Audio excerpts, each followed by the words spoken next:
الحمد لله رب العالمين والصلاة والسلام على سيد الأنبياء والمرسلين وآله وأصحابه أجمعين الطيبين الطاهرين.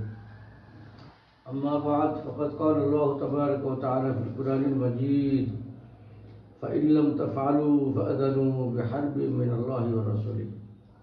محترم হাজরিন, ইতিপূর্বে আমরা জুলুম সম্পর্কে আলোচনা করেছি। জুলুমের ইতিহাস অনেক দীর্ঘ। জুলুম সবসময় ঘটতেই থাকে, রাস্তাঘাটে, যেখানে সেখানে, দোকানপাটে, মার্কেটে। সামাজিকভাবে আমাদের একটা জুলুম,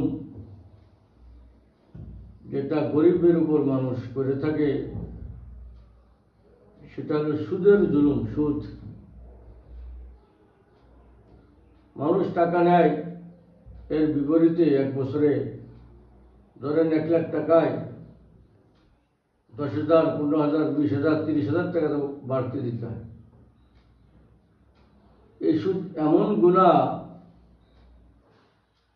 আল্লাহ পাক রব্বুল আলামিন বড়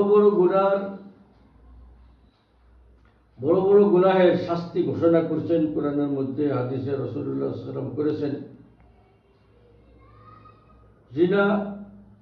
জিনা করলে সঙ্গে সার আছে, জিনা করলে বেত্রাঘাত আছে। আয-যানিয়াতু ওয়াজ-যানি ফাজলিদু কুল্লা ওয়াহিদিন মিনহুমা মিআতা জালদা। চুরি করলে শাস্তি আছে।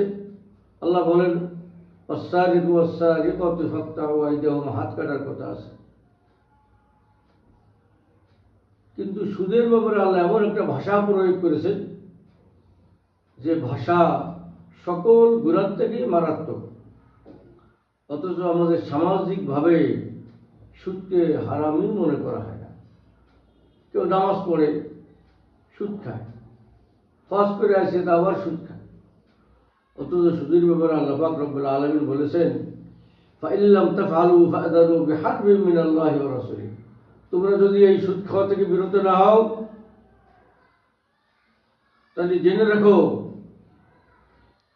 ফাআযানু বিহারবিন মিনাল্লাহি ওয়া রাসূলিহি, আল্লাহ রাসূলের সাথে যুদ্ধের জন্য প্রস্তুত হয়ে যাও। অথবা আল্লাহ রাসূলের পক্ষ থেকে যুদ্ধের ঘোষণা রইল। যুদ্ধ কখন যুদ্ধের ঘোষণা হয়? যখন মানুষের সকল প্রকার আলাপ আলোচনা ব্যর্থ হয়ে যায়, সর্বশেষ যুদ্ধের বিষয়টা আসে।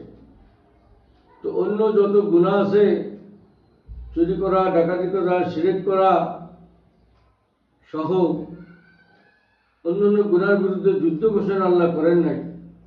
কিন্তু এই সুদের বিরুদ্ধে আল্লাহ পাক রব্বুল আলামিন যুদ্ধ ঘোষণা করেছেন। এর দ্বারা বোঝা যায় কত মারাত্মক এই গুনাহ। আর এই গুনাহ দ্বারা উলামা ইকরাম নাম দিয়েছেন ঈমান বিধ্বংসী কামান। এই সুদ বা এই গুনাহ ঈমানকে একেবারে নষ্ট করে দেয়, ঈমানকে জ্বালায় পোড়ায় শেষ করে দেয়। ঈমানই শক্তি আর থাকে না। এই জন্য সমাজের মধ্যে দেখা যায় যে মানুষ গুনাহ করতেছে, আল্লাহ রাসূলের বিরোধিতা করতেছে, কিন্তু কত লোক নামাজ পড়ে, তারা এর বিরুদ্ধে কিছু বলে না। এর অর্থ হলো এর মধ্যে কি নাই? ওদের দিলের মধ্যে ঈমান নাই।